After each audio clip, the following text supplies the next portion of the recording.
Hello loves. It is me again. I wanted to come on here. I've been meaning to do this for a while. Just to kind of talk about the situation with my son BJ. So, pretty much just letting y'all know what happened. Problems that I saw on the scene. Just the whole ordeal, okay? So August 24th, 2025, I got a phone call. I was at work saying that somebody had drowned on my husband's family property. I was instantly thinking, I told my husband multiple times, don't just let people come over here, you know. Then a little bit later found out it was my son BJ, my oldest son.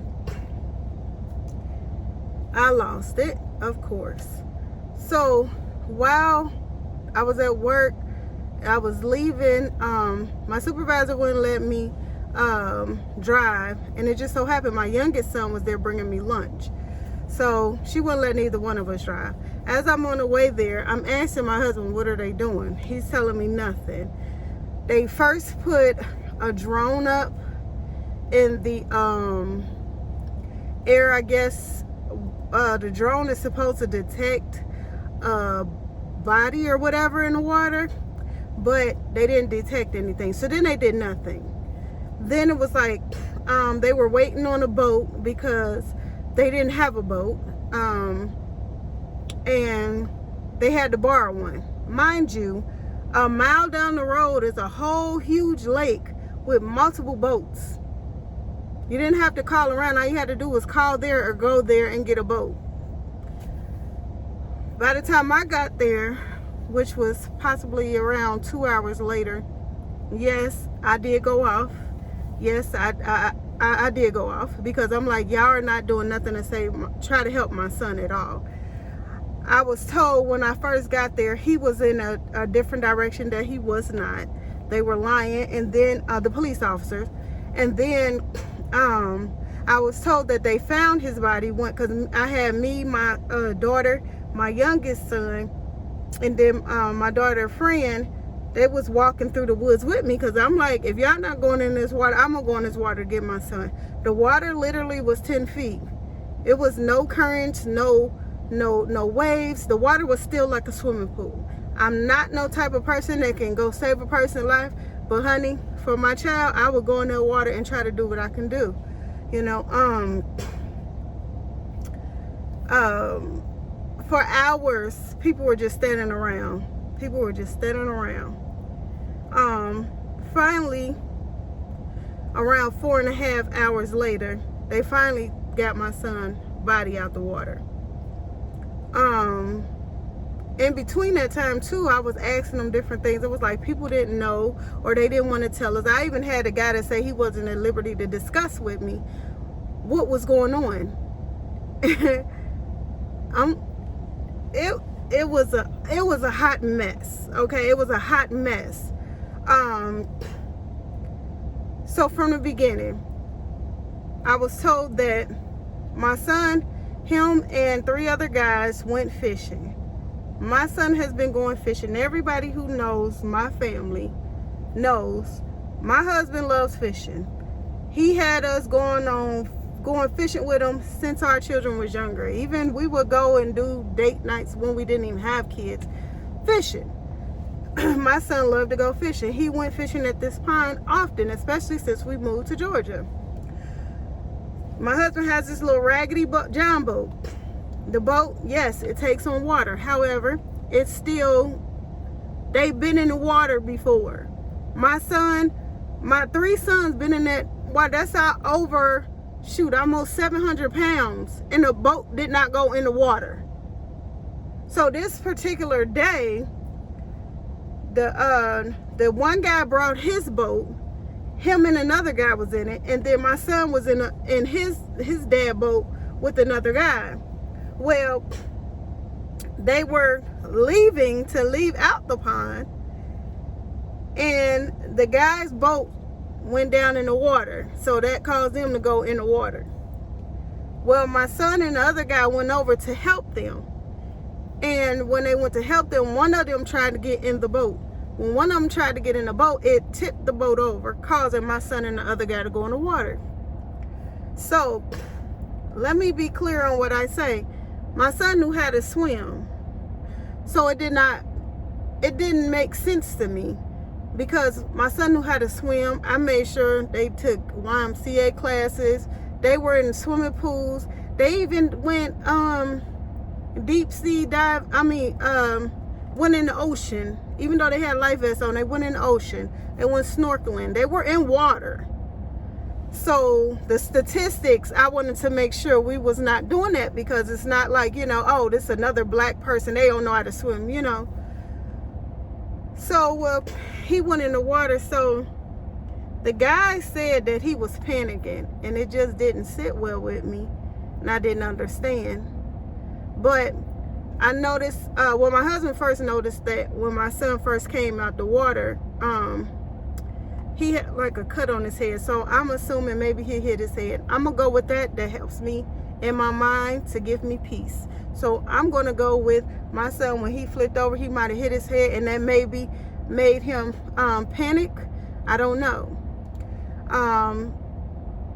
So a thing that the police said that could have caused him to go underwater was that he had a t-shirt on, jeans, and some steel-toe boots.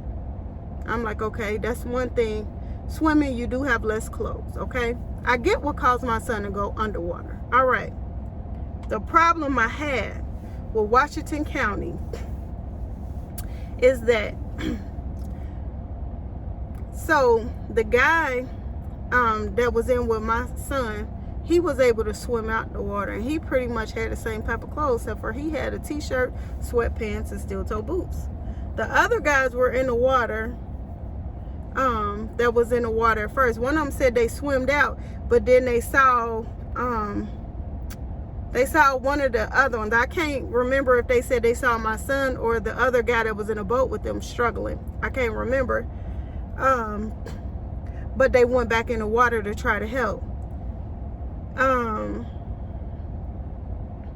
So when the police or whomever came to come and first on the scene, and which I was told the police did, because I went talking to the police at the police station, and they said that it was 2 police officers. So they went and got the 2 guys that was floating in the water, whose boat went under first.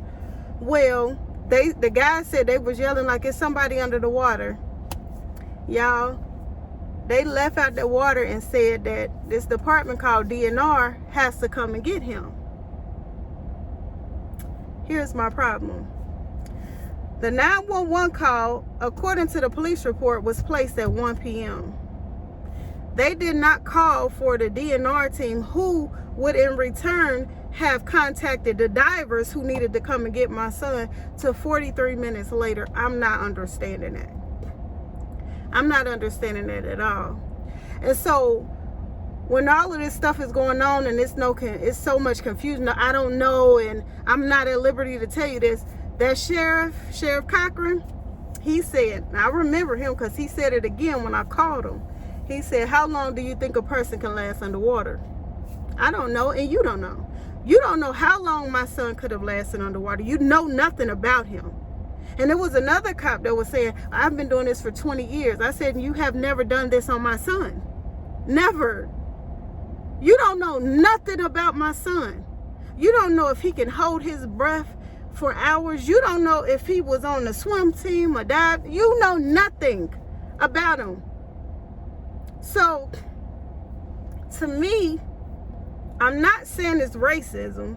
I'm not going to say that, even though a lot of people, and I'm not just talking about so-called African-American people. I'm talking about Caucasian people. Already told me about the Sheriff Cochran, how he is. Race. I'm not going to say it's a racism thing. I'm going to say it's a lazy thing. Because first of all, y'all could have made sure, if you heard of a person being underwater, you should have made sure that you had what you needed, the resources you needed. Even if the resources are limited, you utilize what you have. So the fact that y'all called, and I got a copy of the 911 call. It was no urgency. They wasn't trying to save my son. They weren't trying to save nobody. The guy had called twice. He had to call 911 twice for them to even come to show up and save them. Which, yes, I'm glad that they get saved, but I want my son to be saved too. I'm gonna be very honest. I wish my son never would have went over there. I wish he would have been like the other guy, went and got out the water and called 911. I wish he would have did that. They all could have survived, because those two learned how to survive. I wish they would have did that. I wish he would have did that. I called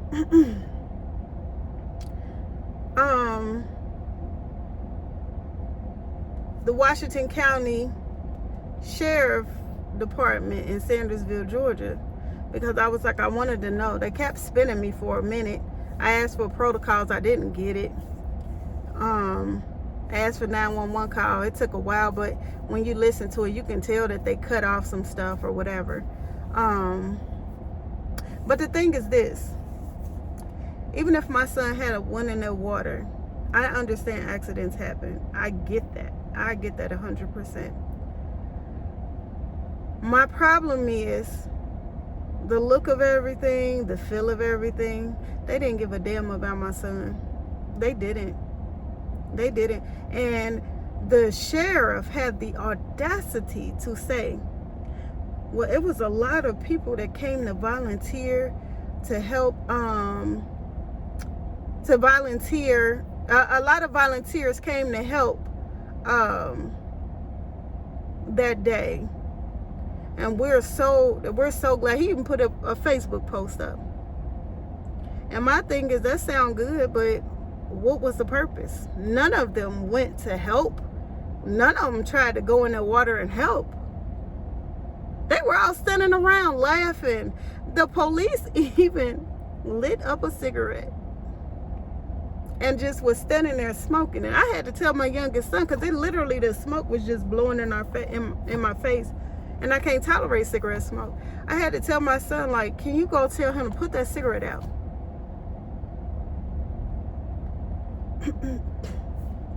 They didn't have a boat. They didn't have urgency. So what I found out is, in Georgia, they have a DNR, Department of Natural Resources. The Department of Natural Resources, they reach out to the divers. Well, I was told that there's only 5 divers for multiple counties. So, and they think that it makes sense, like, oh, well, it's only, we're limited on the divers and stuff. So if you're limited, why wouldn't you call right away? Why wouldn't a phone call be made right away? You don't know where a person was at that time. They could have just came from another call that was close by. You don't know. 43 minutes. Oh, I have the reports. Because I even talked to the one guy, and he said, oh, it was 143. Oh, no, that's too long. It was 136. Oh, so you just pulling numbers out your ass is what you're doing. That's what you're doing. Got it. But the report shows that that phone call was made to them at 143, in which they had to call the diver team. So then it took an hour for them to get there. And what's crazy, after all of this stuff, you know, I get a random phone call about a manufactured home. I was looking at a manufactured home because I wanted to get some land, and I was about to put an offer in on this house or this property, and still with the goal that we had when we moved to Georgia. We was going to get some land, and our children would be able to build their home on there, and that's something that we'll be able to have. So I still wanted to stick with that. And I was talking to my son and his wife, and I was like, oh, y'all found this 3-bedroom, 2-bath. They only wanted $85,000 for it. And I'm like, I'm gonna go look at it. I went to look at it. It looked nice. Mind you, I've gone to this place multiple times. They have never called me back for nothing. They've never called me back, you know, never, no follow through. So this particular day, I get a phone call following up to see if I was still interested. And I was like, well, you know, I have no need for it now. And I was looking for it for my son. Unfortunately, he's the one that passed away, because it's a small town. He's the one that passed away in the drowning on August 24th. And the person said, I'm so sorry to hear that. They said that I was one of the first responders there. I wasn't there. He said, I didn't get there till later. Till it was, I'm pretty much over. But he said I was one of the first responders. I said, oh. He said, yeah, my dad, he was there. Said that he's the actual retired first responder. So I asked, I said, so there was no divers there, nobody that can get in the water? He said, oh, as a matter of fact, my dad is a retired diver.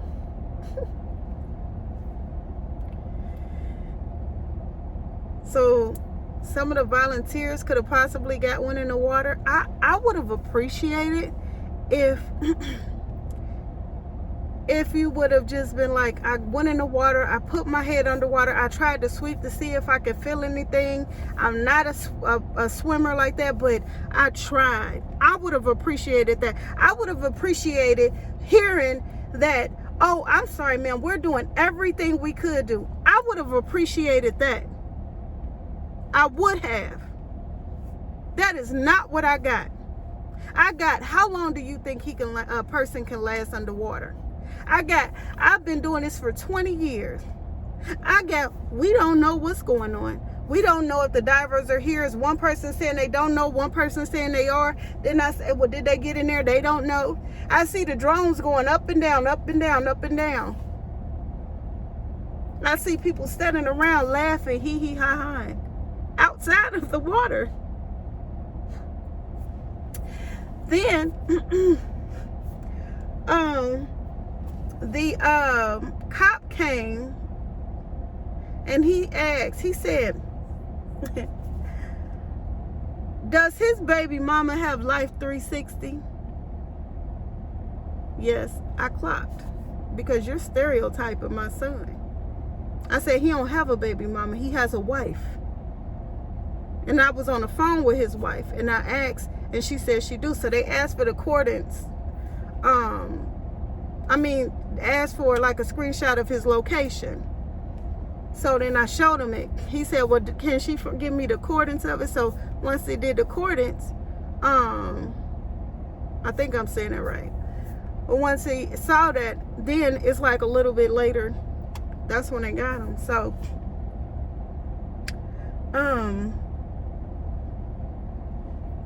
then it was like they was kind of blocking us. They didn't really want us to see or whatever. My husband said one police officer was trying to distract them. So then they had us kind of walk. I saw the ambulance leave, but I didn't really pay attention. And so it was like, when they had us, it was like 3 or 4 guys in like a black polo like shirt. And I'm asking, I'm like, did they get him? I said, did y'all do CPR and stuff? And they're not listening. So I'm like, did y'all do CPR? You know, because I told them, I said before, I said, he is a full code. I said, do everything you can do to save his life. I said, I don't care, do a chest tube, do intubate him. I said, I don't care what y'all do. I will be his healthcare worker. I said, just save my son. And so then they wasn't answering. My daughter was like, don't y'all hear her talking? So then one of the guys was like, well, since you asked, ma'am, well, he didn't say ma'am, he said, since you asked, because of the time frame and the temperature of the water, we're not going to do CPR. So again, I broke down. And so then the coroner came, he was talking to me and my husband, and so he was like, do you want to see him? I'm like, yes, I want to see him. I gotta see him. My husband was like, yeah, she gotta see him. So when I went in there, they just had my baby in a body bag. And then so I was crying out and stuff, and then I just started doing chest compression, because I am CPR BLS certified, and they tell you the most important thing is chest compression. In which I wish I would have did the mouth to mouth, but I wasn't thinking. And then I just hear my youngest son like, Mama, pray over him, pray over him. I'm praying over, I'm doing chest compression, and then I just see foam and blood coming out my baby mouth. And I'm just trying to I'm just hollering out, like, for the Most High to hear me. And then it was like somebody grabbed my arm. I don't know who grabbed my arm to take me out the ambulance. But then they took my baby to the morgue. And then they took him to the funeral home. And I had hope still. I'm like, still praying over him. My youngest son, we read scriptures, we praying, we singing, we trying to, hoping that a miracle come. But it never did. So, it just everything. I understand accidents happen. I understand he ended up in the water. I get that. But my problem is, it's like, where was the urgency at to try to save his life? There was no urgency to try to save him at all. There was none. Then it's like the second day we went, and we tried to keep him because his wife said they had a discussion before of what he would want. And so he wanted everything to be as natural as possible. So if some family members came out, flew out that night, some of them came that next day. But we had went that morning, and we like, we can't, I didn't want them to keep bringing them in and out the refrigerator or freezer, because his body started smelling and blood just kept coming through out his mouth. And so I was like, I don't, if they don't want to really see him, then it's fine. We let people FaceTime, if they wanted to see him, but it was like, we don't want to keep taking them in and out. I was still hopeful, because I was looking at the story in Lazarus, and I'm like, his body smelled, my baby can't come through too. But he ended up getting cremated, and I knew it was over after that. But I just feel like even if they couldn't save his life, and this could be for somebody else, just try it. It ain't no harm. If they get a 911 call, and I brought this up to the police officer, I said, if y'all get a 911 call about a fire, do y'all wait to call the fire, the fire trucks? No. Y'all call them right away. So why wouldn't you call, even if it took an hour? The thing is, you utilize and you do what you have to do. It's urgency. There was no urgency for my son at all. Who knows? Y'all could have possibly saved his life. This could have been a different story. But it was none. It was none. And the smart aleck responses, to me, it was disrespectful. It just shows a lack of compassion. And you don't have to care about my kids, but your position, you should do better. Washington County, you should do better. Washington County, Georgia, and Sandersville, you should do better. Y'all should do better. Literally, it's a park a mile away. You put your sirens on, you can get there fast. I called the lady on my way there, asking her. I said, ma'am, I just got a call that my son is in the water at our property right down the street from you. I said, can they please use a boat to try to help save my son's life? She said, if somebody come with a truck, I would come, and she was going to bring a boat. I told my husband that. I don't know if anybody got the boat, where they end up getting the boat from, but they end up getting a boat finally. And it too, when they first got the boat, they wouldn't put it in the water because they said it would disturb the water, and which I didn't understand that. But later on, I ended up finding out they said if you put a boat in the water, it can cause the body to move somewhere else. So I'm just like, I don't know. I just feel like it just could have, something else could have been done. I said at the moment when they first came to get the other guys, all you know is he was underwater.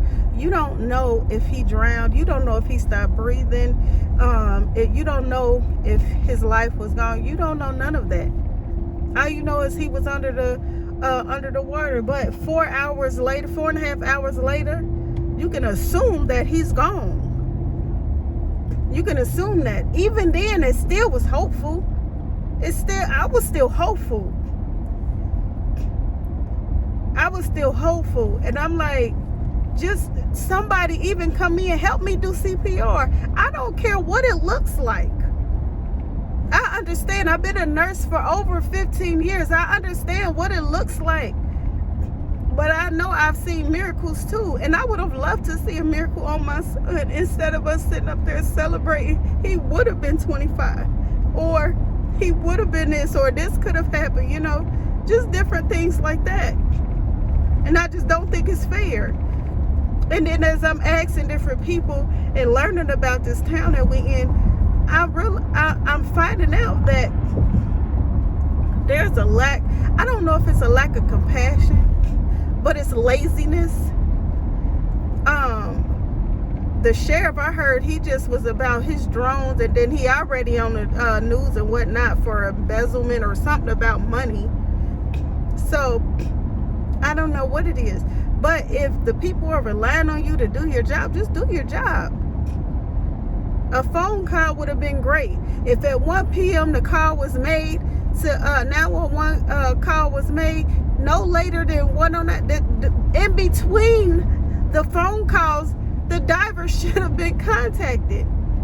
The guy who called 911 to come and help them, he had to call twice. Now what? The diver team was never called. I have no understanding of it. I have no understanding of it. It don't make sense to me. But apparently that's how they go in this town. And the people of the town need to hold them accountable and have them do their job. I be looking at Facebook posts and different posts and things like that, and people will be on there like, oh, like the sheriff was on there like, oh, we're doing a food drive or something, when the whole things when they were stopping the food stamps and stuff, and somebody was like, oh, it's about time you're doing something, or something along the lines of that. Like, wow, that speaks volumes to me. Like, you won't do nothing. And it's sad because the people deserve better. It's a small town. If you have limited resources, use every resource you have. I said, when I go to work, before we start work, we have to do a huddle. During that huddle, we have to know who's going to run the code, who's going to be responsible for what. Why wouldn't y'all have these different protocols in place? Or is it just if something happened to your family that you would do that? And I don't want to say I hope anything on anybody, but I'm just saying, to be able to feel to be able to feel my pain, to be able to feel my family pain, I hope you do have to walk a mile in our shoes to feel it, so you can do your job right. Y'all need to do better in Washington County. Y'all do. Granted, you wouldn't have saved his life. I don't know. We will never know. I just know y'all didn't do shit to try to save him while y'all was there. Do better.